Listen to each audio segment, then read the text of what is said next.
शहर शहर बारिश का कहर, नदी नाले उफान पर, बारिश मूसलाधार, मुसीबत अपार। एक्शन में शिवराज सरकार, अगस्त में आफत की बारिश। जी हां, अगस्त में बादल आफत बनकर बरस रहे हैं। आसमानी आफत ऐसी बरस रही कि पूरा जनजीवन अस्त व्यस्त हो गया है। भोपाल टू रायसेन, इंदौर टू सीहोर, बल्कि सूबे के कई जिलों में मूसलाधार बारिश मुसीबत बनकर आई है। नदी नाले उफान पर हैं। कई गांवों का जिला मुख्यालय से संपर्क टूट गया है। लगातार सरकार से लेकर प्रशासन लोगों से अपील कर रहा है, लोग संभल कर रहें। प्रशासन शासन भी एक्टिव मोड में आ गया है। खुद सीएम शिवराज ने मोर्चा संभाल लिया है। खुद सीएम शिवराज आधी रात को राजधानी की सड़कों पर निकले और बिजली आपूर्ति में आ रही समस्याएं दूर करने के निर्देश दिए। इतना ही नहीं, मंगलवार को होने वाली कैबिनेट मीटिंग को सीएम शिवराज ने कैंसिल कर दिया। सबसे पहले उन्होंने बाढ़ और अतिवृष्टि प्रभावित जिलों के कलेक्टरों से वीडियो कॉन्फ्रेंसिंग के जरिए बात की। सीएम ने मंत्रियों से भी मैदान में उतरकर नुकसान और बाढ़ग्रस्त क्षेत्रों के हालात को जानने को कहा। इसके बाद उन्होंने खुद हालात को जानने के लिए हवाई सर्वे किया। विदिशा, गुना और राजगढ़ जिले के बाढ़ पीड़ित क्षेत्र का दौरा किया। रेस्क्यू ऑपरेशन लगातार जारी है। हम वोट के माध्यम से भी निकाल रहे हैं लोगों को। एक ऑपरेशन में स्वयं में गया, वोट के माध्यम से लोगों को निकाल के लाए। और एयरफोर्स के हेलीकॉप्टर भी, दो हेलीकॉप्टर रेस्क्यू के ऑपरेशन में लगे हैं। पहली प्राथमिकता है लोगों की जिंदगी बचाना। इधर सूबे में प्राकृतिक आपदा क्या आई? विपक्ष आपदा पर राजनीति को धार देने में जुट गया। बाढ़ बारिश से हुई बर्बादी के मुद्दे के हथियार बनाकर सत्ता पक्ष पर प्रहार करना शुरू कर दिया। खोखले इनके दावे 24 घंटे के अंदर पूरी हकीकत बाहर आ गई कि भोपाल मध्य प्रदेश की राजधानी में हर जगह पानी भरा गया। पॉश कॉलोनियां हैं, उसके अंदर नाव से लोगों को बाहर निकालना पड़ा। बिजली 25 घंटे पूरे भोपाल में बंद रही है। सिस्टम नाम की कोई चीज मध्य प्रदेश की राजधानी में नहीं है, जिसकी वजह से जनता को भुगतना पड़ रहा है। आपदा बड़ी है, सरकार भी खड़ी है, लेकिन आपदा में अवसर तलाशने की बजाय इससे कैसे निपटा जाए, सभी का ध्यान इस पर होना चाहिए। सरकार को भी चाहिए कि इन हालातों से सबक लेते हुए दोबारा ऐसे हालात ना बने, इसके लिए कोई ठोस रणनीति बनानी चाहिए। वहीं विपक्ष को आपदा पर सियासत करने के बजाय लोगों को कैसे राहत पहुंचा सके, इस पर जोर लगाना चाहिए। Bureau report, IND 24।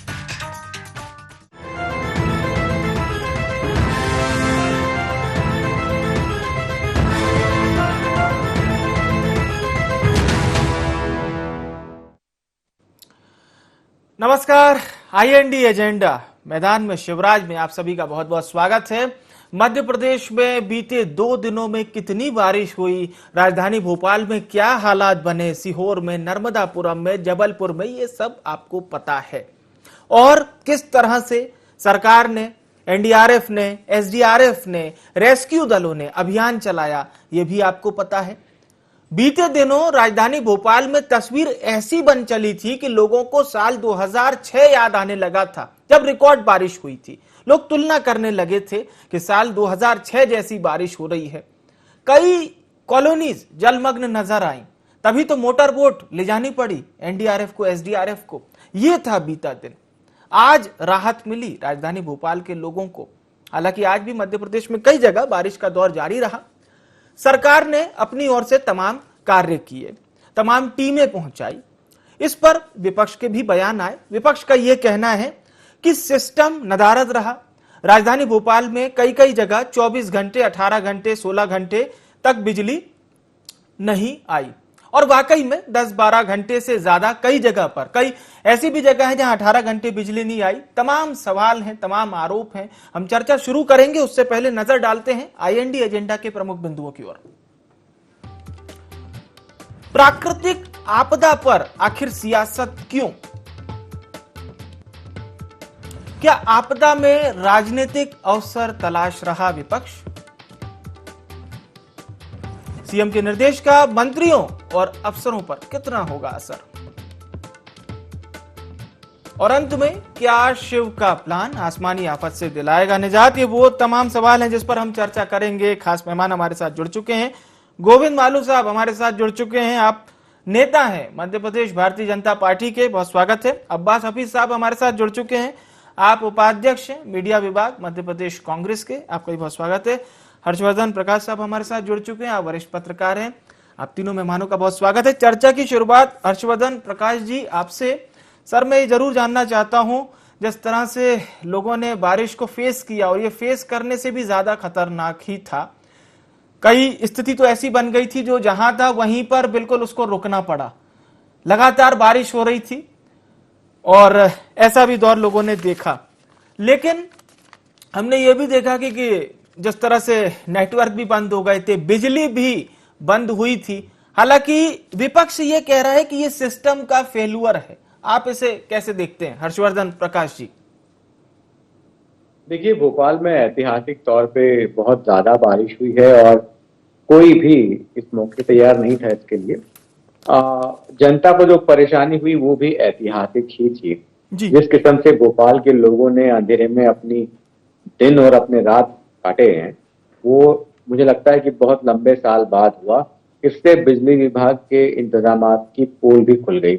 लेकिन दो बातें समझनी होंगी कि एक तो ये एक प्राकृतिक आपदा थी, जलवायु परिवर्तन का असर दिखाई दे रहा है। रेगिस्तान में जहां बारिश नहीं होती वहां बारिश हो रही है, जहां हमारे यहाँ बहुत कम थी बारिश वहां बहुत ज्यादा हो रही है जी। तो एक प्राकृतिक आपदा भी थी, लेकिन इसके साथ ही ये भी बताता है कि सरकारी तंत्र जो था वो इसके लिए कितना तैयार था। तैयार नहीं था, खामियाजा भुगता जनता ने। तो एक बड़ा सबक है ये सरकार के लिए कि आने वाले वक्त में अगर ऐसे हालात बनते हैं, तैयारी क्या की जाए इसकी। बिल्कुल तैयारियां की जानी चाहिए। गोविंद मालू साहब, कितनी तैयारियां सरकार द्वारा की गई थी और जिस तरह से इंस्ट्रक्शंस दे रहे हैं मुख्यमंत्री शिवराज सिंह चौहान कैबिनेट मंत्रियों को, अफसरों को, आज सुबह से ही लगातार वीडियो कॉल के माध्यम से भी बात किया था जी, बताइए।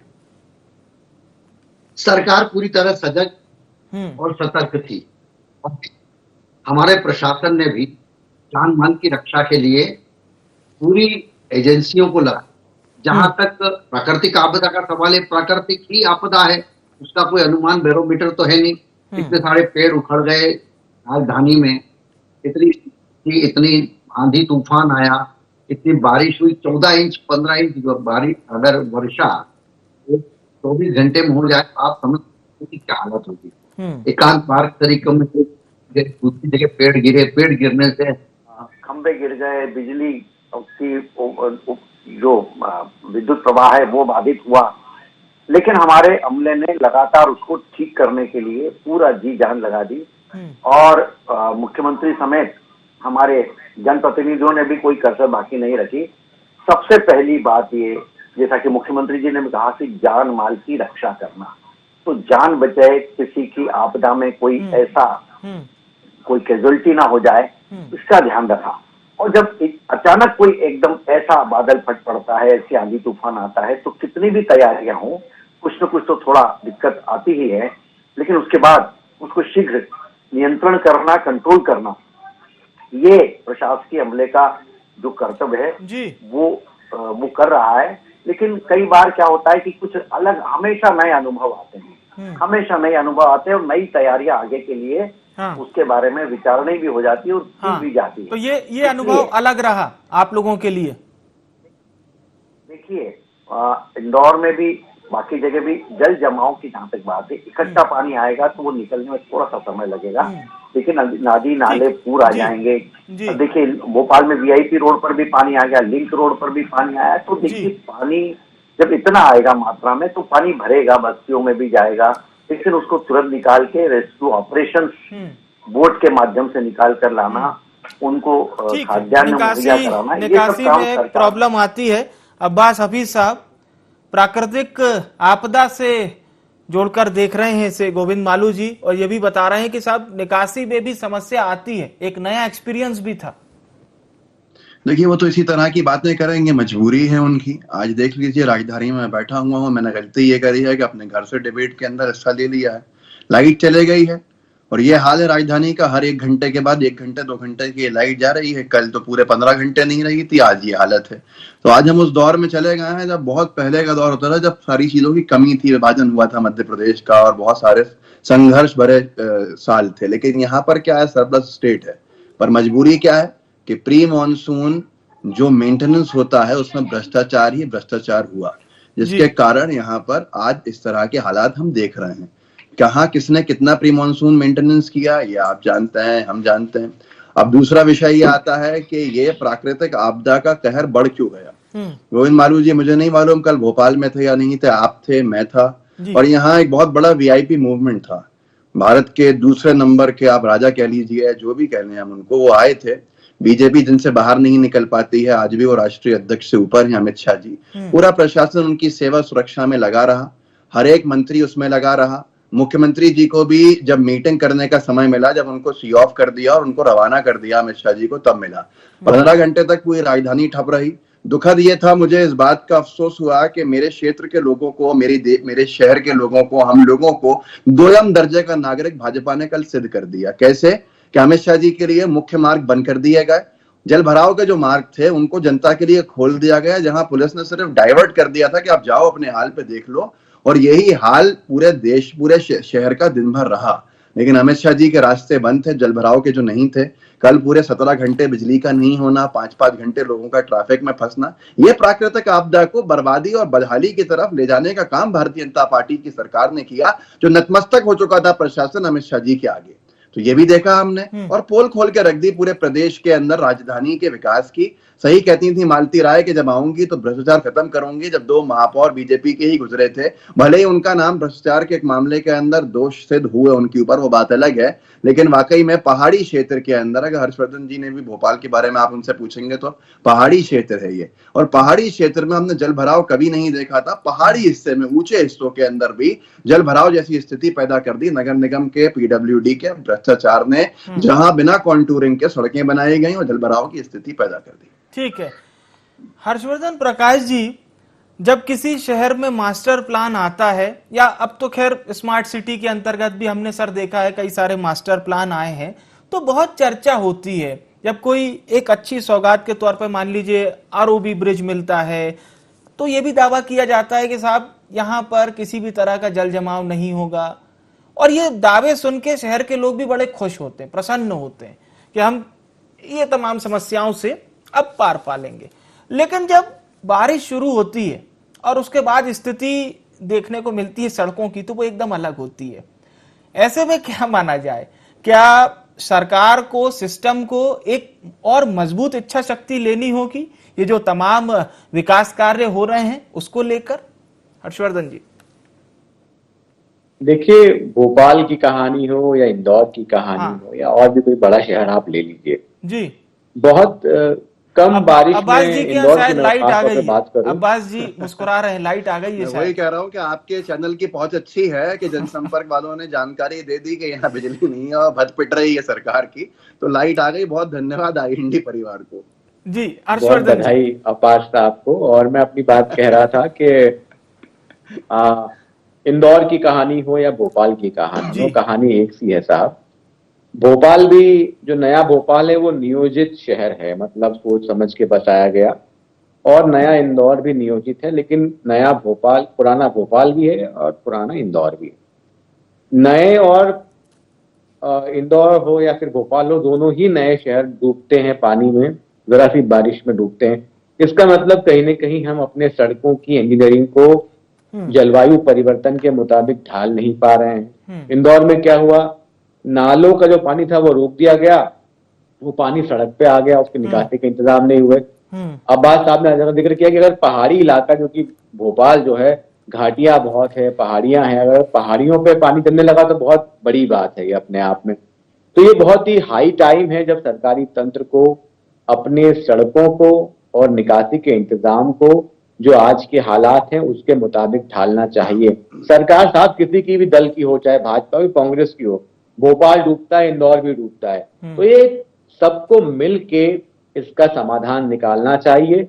भोपाल में, इंदौर में नए महापौर बने हैं, उनसे उम्मीद की जानी चाहिए कि समस्या का निवारण करेंगे। जी बिल्कुल गोविंद मालू साहब, और मैं ये सवाल जरूर करूंगा क्योंकि सर इंदौर और भोपाल को दोनों ही शहरों को आप बेहतर जानते हैं। बीते दिनों हमने आपसे इंदौर में जब जल भराव की स्थिति बनी थी उस पर भी चर्चा की थी। आपने बताया था कि अकस्मात एक दिन में भारी वर्षा हुई थी, लेकिन इंदौर को लेकर भी कई सवाल हैं सर। एक शहर जो स्वच्छता में बहुत आगे है, जिसके बायोगैस प्लांट का स्टडी करने के लिए आईआईटी दिल्ली अपनी टीम भेजेगा, पूरे देश में वैसे प्लांट बनाए जाने की चर्चा है, लेकिन क्या वो शहर जल जमाव से अपने आप को पीछे नहीं रख सकता? एक नजीर वहां भी तो पेश होनी चाहिए सर। देखिए, कोई जल जमाव इस वर्षा के दौरान तो नहीं हुआ। जब इकट्ठा पानी 5-7 इंच 2 घंटे में दिख सर, इंदौर में 2 बार स्थिति काफी खराब बनी है और आपसे ही चर्चा भी हमारी हुई थी गोविंद मालू जी। तब कितना भी ड्रेनेज सिस्टम आपका ठीक हो, कितने बड़े पाइप डाल रहे हैं, कितनी पूर्व तैयारी कर रहे हैं, मुंबई जैसे शहर में, कलकत्ता जैसे मेट्रोपॉलिटन में, दिल्ली में भी पानी भर जाता है क्योंकि उसको ड्रेन होने में समय लगता है। ऐसा ड्रेन नहीं होता, बाहर को इतने बड़े बड़े गड्ढे करके नहीं रखे, जालियां हैं उसमें से जाएगा पानी, ड्रेन होगा। जहां तक इंदौर का सवाल है, सड़कों का जाल बिछा, नई सड़कें, गली मोहल्लों की सड़कें बन गई, स्टॉप वाटर लाइन डली है, जो निकासी की व्यवस्था है, जो हमारे ड्रेनेज सिस्टम है, हमारा जलमल का जो सिस्टम है, वो सीवरेज के नए प्लांट डले हैं, सीवरेज की लाइनें नहीं डली हैं, तो ये काम अभी भी चल रहा है। हमारी जो इंदौर की जो नदियां हैं उनको भी सफाई की गई है, उसमें भी इस बार कोई जल जमाव नहीं हुआ, उसमें प्रवाहित हो रहा है पानी। एक अच्छी चंद्रभागा नदी एकदम खिली खिली और जो लुप्त हो गई थी वो उभर कर आई है। देखिए, जब झील है जैसे भोपाल में, अब झील में से पानी वीआईपी रोड पर आ जाएगा तो आप उसको क्या करेंगे, वो क्या क्या व्यवस्था करेंगे? लेकिन मैंने कहा जैसे कि कांग्रेस के मेरे मित्र कह रहे थे कि कोई प्री मानसून कुछ मेंटेनेंस नहीं हुआ, सब होता है, सब हुआ है। आपके जमाने में जो होता था वैसा नहीं है, बहुत अच्छा हुआ है। उसके अलावा इन 17 सालों में जो इंफ्रास्ट्रक्चर डेवलपमेंट हुआ है अर्बन सिटीज, अर्बन एरियाज का भी और रूरल एरियाज का भी, पंच परमेश्वर योजना में गांव की छोटी छोटी सड़कें तक बना दी हमारी सरकार ने, शिवराज जी की सरकार ने। ड्रेनेज सिस्टम, क्योंकि अब शहर बढ़ रहा है, आबादी बढ़ रही है, नए नए टाउनशिप डल रही है, उसमें भी उनके नॉर्म्स को पालन करने के लिए और उनको भी हिदायत दी जाती है, उसकी जांच भी होती है। लेकिन जब इकट्ठा पानी आएगा तो उसके बाद मैंने कहा ना, समस्याएं तो हमेशा कुछ नई विपदा आती है तो नई उसके बारे में समाधान भी खोजे जाते हैं कि इसका क्या उपाय करना, क्योंकि जो उपाय होते हैं वो सामान्य चीजों के लिए होते हैं, असामान्य के लिए होते हैं। असामान्य तो प्राकृतिक आपदा ही कहते हैं ना उसको, कि कोई केदारनाथ में जैसे भारी बारिश हुई, पत्थर पूरे पहाड़ के पहाड़ खसक जाए, अब ये भी पथरीली जमीन है शहर की। तो कुल मिलाकर सरकार पूरी तरह सजग थी। मुख्यमंत्री जी और पूरा अमला वो लगातार संपर्क में थे। आप कह रहे हैं कि रात को 12 बजे वहां से गए, अरे देश के गृह मंत्री आए हैं, उनके जो कार्यक्रम है उसमें उनको शिरकत करना है, वहां जाएंगे। बाकी तो अमला, उनको कोई सड़क पर काम थोड़ी करना है, वो तो अमला ही कर रहा है और उसको बराबर निर्देश दे रहे हैं, बराबर उसकी मॉनिटरिंग कर रहे हैं, उस पर सजग ढंग से निगाह रखे हुए, गाड़ी में बैठते थे उनको बात कर, काम बहुत सारे हुए हैं। और गोविंद मालू साहब बता रहे हैं कि बेसिक इंफ्रास्ट्रक्चर से लेकर सारे काम हुए हैं, उसके बावजूद भी ये जो तमाम दृश्य दिखे हैं वो प्राकृतिक आपदा है। एक दिन में ज्यादा बारिश हुई है। जी अब्बास जी। प्राकृतिक आपदा तब तक रहती है जब आपके इंतजामात उसके घेरे में नहीं आते हैं। जब तक इंफ्रास्ट्रक्चर की बड़ी बड़ी बातें कर रहे हैं, गोविंद मालू जी को सोचना चाहिए कि वो क्या बात कर रहे हैं। इंफ्रास्ट्रक्चर का जो मूलभूत मामला है उससे लोग वंचित हैं। आज मध्य प्रदेश में मास्टर प्लान्स का नहीं होना, मास्टर प्लान्स हमने आखिरी दिग्विजय सिंह जी की सरकार में लाके रखा, ड्राफ्ट उसका आखिरी में, और उसके ऊपर सुन लीजिए पूरी बात, तकलीफ बताइए।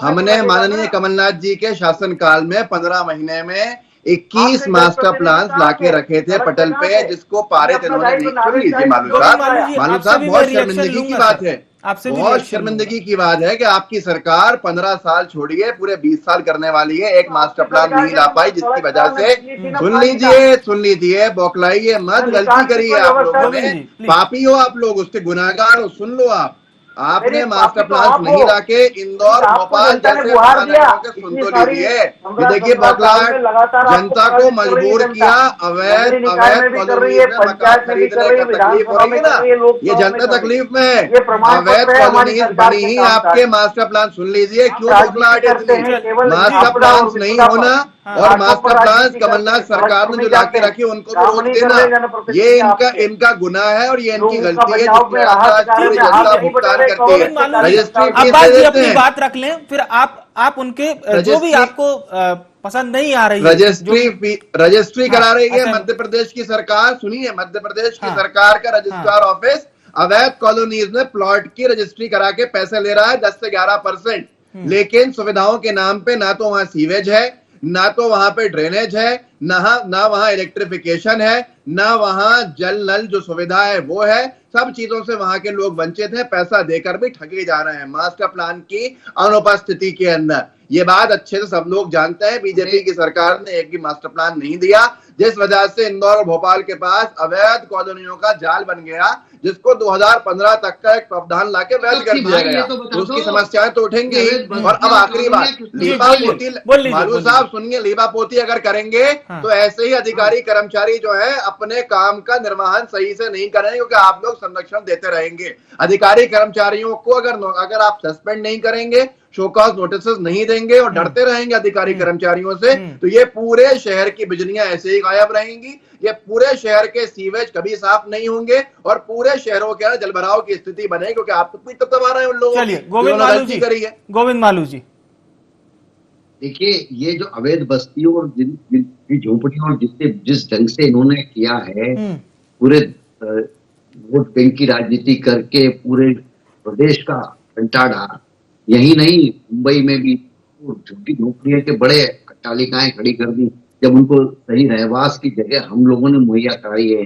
कई सारे व्हीकल सेक्शंस को हम आए हैं। इसके अलावा ये जो अवैध कानून को वैध करने का हम लगातार कर रहे हैं, उसमें भी हमने संज्ञान लेकर और कहाँ पर क्या सुविधाएं उन्हें, आपके समय इंदौर की द्वारकापुरी और सुदामा नगर ये ऐसी कॉलोनियां इनके समय बसी, हमारे समय थोड़ी बसी।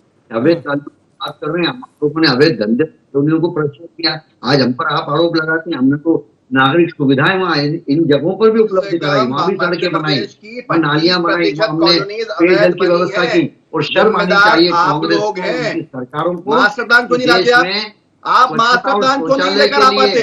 बीजेपी की सरकारें मास्टर प्लान क्यों नहीं लाती है? जवाब दीजिए। पेयजल उसके लिए अब विचार चौथा कार्यकाल जीरो मास्टर प्लान, क्या किया? ये इंफ्रास्ट्रक्चर की बात करेंगे आप? योजनाएं बनी, सब भ्रष्टाचार। चौथा मालू जी, अब्बास जी ये कह रहे हैं है कि भारतीय जनता पार्टी के समय में मास्टर प्लान नहीं आया, ये अब्बास जी का सवाल है। सरकार है। गोविंद मालू जी, बताइए, गोविंद मालू जी, कोई जवाब नहीं होगा आए इनके हैं, पास। मांडव में गए, कई जगह पर उन्होंने योजनाएं प्रारंभ की हैं, जिसका लाभ अब जनता को मिल रहा है जी। मास्टर प्लान क्यों नहीं लाते आप लोग एक भी? अरे मास्टर प्लान भी आ जाएगा, लाते क्यों नहीं? कब आएगा? हम जनता से अरे 20 साल होने वाले हैं पूरे, आप मास्टर प्लान नहीं लाए एक भी। मास्टर प्लान कमलनाथ सरकार 21 मास्टर प्लान लेके नहीं आई थी, जिसको आपने रोका। बिल्डरों के और भूमाफियाओं के हितों के लिए नहीं क्या आएगा। 21 मास्टर प्लान 21 शहरों के हम लेके नहीं आए थे, जिसको आपने रोका? और आप अपने 4 कार्यकालों में एक भी मास्टर प्लान लेके नहीं आए। ये आपकी सरकार चलाने का तरीका है आपका। जनता परेशान हो रही है मास्टर प्लान की गैर हाजिरी के अंदर। मास्टर प्लान भी तैयार हो रहा है, नहीं जवाब है आपका, लेकिन जो नागरिक क्यों नहीं लेकर आए? जो चेतना और 4 सरकारें निकल गई, क्यों लेके नहीं आए मास्टर प्लान आज तक? नगर निकाय और सरकार ने किया विकास बिना मास्टर प्लान के होगा मध्य प्रदेश के अंदर। चलिए, मैं एक फाइनल कमेंट हर्षवर्धन जी से जरूर लेना चाहूंगा। हर्षवर्धन जी, जो बात गोविंद मालू जी कह रहे थे कि ये एक्ट ऑफ गॉड है, और हम लोग भी इस शब्द के आगे कई बार नतमस्तक हो जाते हैं। हमें भी लगने लगता है कि हाँ, ये कुदरत की मर्जी थी इतनी तेज बारिश होना। और फिर उदाहरण भी दिए जाते हैं कि भाई साहब, मुंबई में, कलकत्ता में, टेक्सास तक के उदाहरण दिए जाते हैं कि वहां टेक्सास में बाढ़ आती है तो कई मकान बह जाते हैं। बारिश में। इस तरह के उदाहरण कितने सही लगते हैं सर? एक सटीक जवाब आपकी ओर से। देखिए, उदाहरण प्राकृतिक आपदा का बिल्कुल सही है। भोपाल में बारिश बहुत ज्यादा हुई जी लेकिन राजनीति से परे एक सामूहिक विमर्श का विषय है कि हमारी गांवों की आबादी शहरों में आती जा रही है, शहरों में अनियोजित विकास और बसाहट हो रही है और हमारे राजनेता इसको अलाउ भी करते हैं, पार्टी कोई भी हो। तो अगर गड्ढे के अंदर बस्ती बस जाएगी, नाले के ऊपर उसका जो है जमीन को समतल करके बस्ती बस जाएगी, तो बारिश में वो जगह निश्चित तौर पर डूबेगी। बिल्कुल। तो हमारे शहरों को जलवायु परिवर्तन के हिसाब से तैयार करना, ये जिम्मेदारी सबकी है। बिल्कुल। बहुत बहुत शुक्रिया आप सभी मेहमानों का हमारे साथ चर्चा में शामिल होने के लिए। धन्यवाद आप सभी का। तो बड़ी अच्छी कहावत है, एक्ट ऑफ गॉड। कुदरत को यही मंजूर था, कुदरत ने अपना काम कर दिया। मूसलाधार बारिश को या फिर गिरते हुए दरकते हुए जब पहाड़ से पत्थर गिरते हैं तो हम यही जवाब देते हैं, लेकिन उसके बाद कहानी शुरू होती है सिस्टम की। सिस्टम किस तरह से अपने इन्वॉल्वमेंट को दर्शाता है, इसी पर हम चर्चा कर रहे थे। IND एजेंडा में इतना ही। मुझे आने विवेक को दीजिए इजाजत। नमस्कार।